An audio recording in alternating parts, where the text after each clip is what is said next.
और अब फिक्र की पॉलिटिकल फाइल खोलने का वक्त आ गया है। आज बात उस जुबान की जो सिर्फ तेज ही नहीं चलती बल्कि वो मान सम्मान और मर्यादाओं को अपने बयान से बुरी तरह रौंदती है। हम बात कर रहे हैं उन नेताओं की जो अपने विचारों के चलते विवादों में हैं।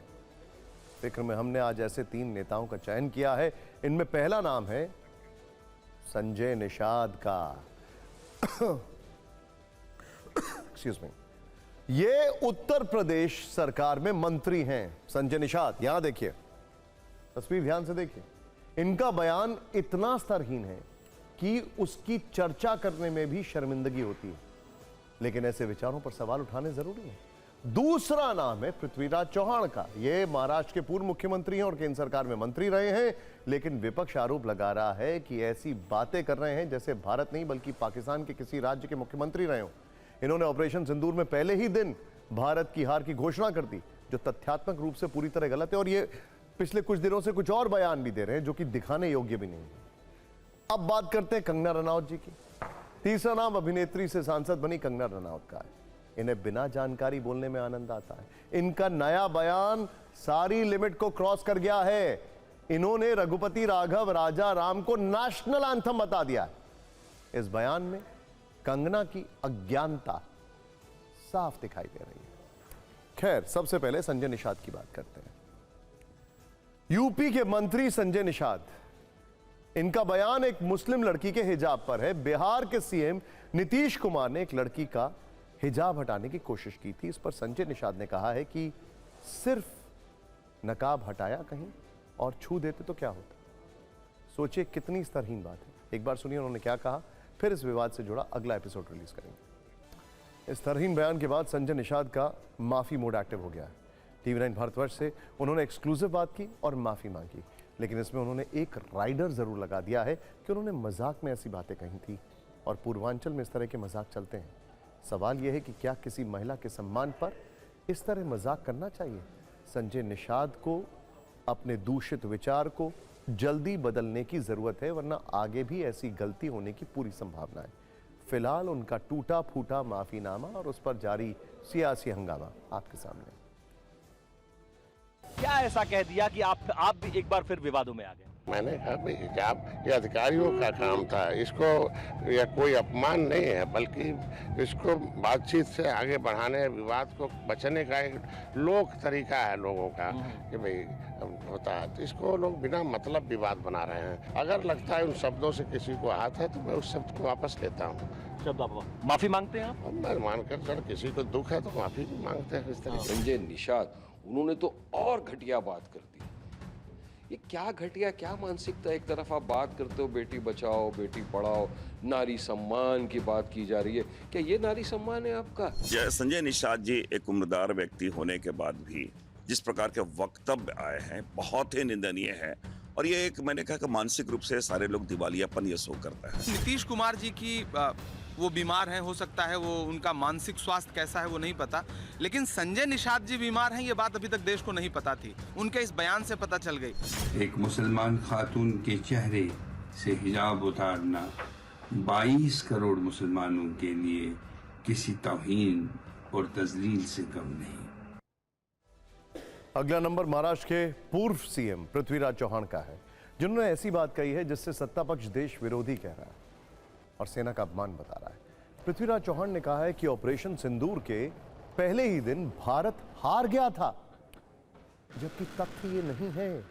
दुनिया जानती है कैसे भारतीय वायुसेना ने पाकिस्तान में घुसकर पहले आतंकी ठिकाने नष्ट किए और फिर उसके एयरबेस तबाह किए। उस वक्त पाकिस्तान इस कदर खौफ में था कि मदद के लिए उसे अमेरिकी राष्ट्रपति ट्रंप के सामने याचना करनी पड़ी। यहां तक कि खुद पाकिस्तान के डीजीएमओ सीजफायर के लिए भारत के डीजीएमओ से फोन पर गिड़गिड़ा रहे थे। पहले तो हमने उनका कई बार फोन ही नहीं उठाया। कुल मिलाकर पृथ्वीराज चौहान का बयान जुबान से किए गए हवाई फायर जैसा है और इसमें जिम्मेदारी का भाव ना के बराबर दिखाई दे रहा, बल्कि है ही नहीं। इस बयान पर उनकी आलोचना हो रही है, सत्ता पक्ष उनका सच से सामना करा रहा है और सेना के सम्मान की नसीहत भी दे रहा है, लेकिन वो अपने बयान पर कायम हैं। पहिल्या दिवशी आपला संपूर्ण पराभव झाला, 7 तारखेला जे हवाई युद्ध अर्ध्या तासात झालं त्यामध्ये आपला टोटल पराभव झाला, हे कोणी मान्य करो वगैरे न करो. आणि त्यामुळे त्या दिवशी भारताची जी विमानं पाडली त्या दिवशी सगळा भारताचा एअरफोर्स हा ग्राउंड झाला. त्यानंतर एकही विमान उडलं नाही. ते 2-3 दिवस झालं ते फक्त हवाई युद्ध झालं, मिसाईल युद्ध झालं. आता पुढचे युद्ध तशीच होणार आहेत. मग आपल्याला 12 लाख आर्मी ठेवायची काय गरज आहे का? मग त्यांच्याकडे दुसरं काहीतरी काम करून घेऊ आपण. जरा मैं करूंगा, डिटेल बात करूंगा जी. I will talk to media properly. मेरा राइट है, constitution gives me right to ask questions. सेना के शौर्य पर किसी को गाली देने का अधिकार नहीं है. विपक्ष और कांग्रेस की एक आदत सी बन गई है कि देश को अपमानित करना, सेना के शौर्य को अपमानित करना. जो पृथ्वीराज चौहान जी ने बोला है ये कोई गलत बात उन्होंने नहीं बोली है. उन्होंने जो एक हमारे बारे में विश्व में जो बोला जाता है वही चीज उन्होंने एक बार फिर से रखी है. कांग्रेस ये पाकिस्तान की जुबान बोलने वाली पार्टी है. इसे पृथ्वीराज चौहान ये मुस्लिम लीग और ISIR जैसे ही लोगों की बात करते, बाकी नया कुछ नहीं है. ऑपरेशन सिंदूर जिस तरह से शुरू किया और जिस तरह से रोका गया वो एक रहस्य है. पृथ्वीराज चौहान जी जो बोल रहे हैं उनकी जानकारी होगी. मैं ये देश की भावना बता रहा हूँ. अब आपको बीजेपी सांसद कंगना रनौत के एक ऐसे बयान के बारे में बताते हैं जिसमें उनकी एक बार फिर से अज्ञानता दिखाई दे रही है. कंगना रनौत के इस बयान पर कांग्रेस को एक बार फिर से बीजेपी पर कटाक्ष करने का मौका मिल गया है. असल में कंगना रनौत ने केंद्र की जी राम जी योजना के सवाल के जवाब में राष्ट्रपिता महात्मा गांधी द्वारा गाए जाने वाले भजन रघुपति राघव राजा राम को नेशनल एंथम कह दिया, यानी राष्ट्रगान बता दिया. कंगना रनौत ने कहा मनरेगा का नाम जी राम जी कर देने से गांधी जी का अपमान कैसे हुआ. महात्मा गांधी ने रघुपति राघव राजा राम को लेकर एक नेशनल एंथम बनाया था. इस नेशनल एंथम से उन्होंने पूरे देश को संगठित किया था. कंगना ने यह भी कहा कि नाम को लेकर विवाद फालतू में हो रहा है क्योंकि केंद्र सरकार गांधी जी के सपने को ही साकार कर रही है. लेकिन कंगना का इतना कहना भर था कि कांग्रेस ने उन्हें उनके बयान को हाथों हाथ लपक लिया. सुप्रिया श्रीनेत्र ने कंगना का वही वीडियो शेयर करते हुए कटाक्ष किया और लिखा चलो भाई आज नया नेशनल एंथम भी पता चला. बीजेपी में एक से एक शिरोमणि भरे पड़े. इस सियासी फाइट में समझना मुश्किल नहीं है कि कंगना ने बीजेपी के लिए एक बार फिर से अजीब स्थिति पैदा कर दी है. मनरेगा योजना का नाम बदलने का पहले से ही भारी विरोध हो रहा था. ऊपर से कंगना के इस बयान के बाद बीजेपी के लिए एक और असहज स्थिति बन गई है.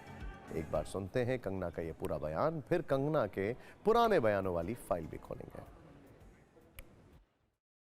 How is it an insult from महात्मा गांधी जी? महात्मा जी जो है श्री राम को लेकर जो है रघुपति राघव राजा राम को लेकर उन्होंने एक नेशनल एंथम बनाया था जिससे उन्होंने पूरे देश को जो है संगठित किया था. तो how is it an insult for Mahatma Gandhi ji? उन्हीं के सपने को पूरा करके जो है इसे राम का नाम दिया जा रहा है. क्या कहेंगे आप इस पर? कुछ मत कहिए. वैसे बात 5 साल पुरानी हो या अभी की हो, कंगना पहले भी कंट्रोवर्सी क्वीन थी और आज भी उन्होंने अपने टाइटल को बरकरार रखा है. जब से वो बीजेपी की सांसद बनी है कई बार अपनी पार्टी के लिए अपने बयानों से मुसीबतों का रिचार्ज कराती रही हैं.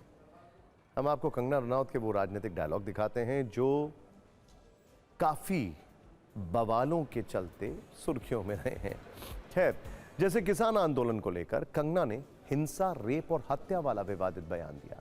इस पर तो बीजेपी ने कंगना की क्लास भी लगाई और आगे कुछ भी ना बोलने का ऑर्डर जारी कर दिया था. कृषि कानून पर कंगना रनौत ने कहा था कि कृषि कानून को फिर से लागू किया जाना चाहिए, जबकि खुद केंद्र सरकार ने उस कानून को वापस लिया था. इसी तरह कंगना ने कांग्रेस सांसद और संसद में नेता विपक्ष राहुल गांधी पर ड्रग्स वाला आपत्तिजनक बयान दिया था, जिस पर काफी राजनीति भी हुई थी. और ऐसे ही कंगना ने महात्मा गांधी द्वारा दिए गए अहिंसा के मंत्र का भी मजाक उड़ाते हुए कहा था कि एक और गाल आगे करने से आपको भीख मिलती है लेकिन आजादी नहीं. कुल मिलाकर ऐसा लगता है कि जैसे कंगना रनौत राजनीति में बिना सोचे समझे बोलने और बोलकर पार्टी को मुसीबत में डालने के लिए आई हैं. अगर उनके बयान और सफाई की पूरी सीरीज दिखाई जाए तो फिक्र के कई एपिसोड कम पड़ जाएंगे। एक टेली सीरीज भी बन सकती है वैसे। इसके लिए कंगना के एपिसोड को छोटा सा विराम देते हैं।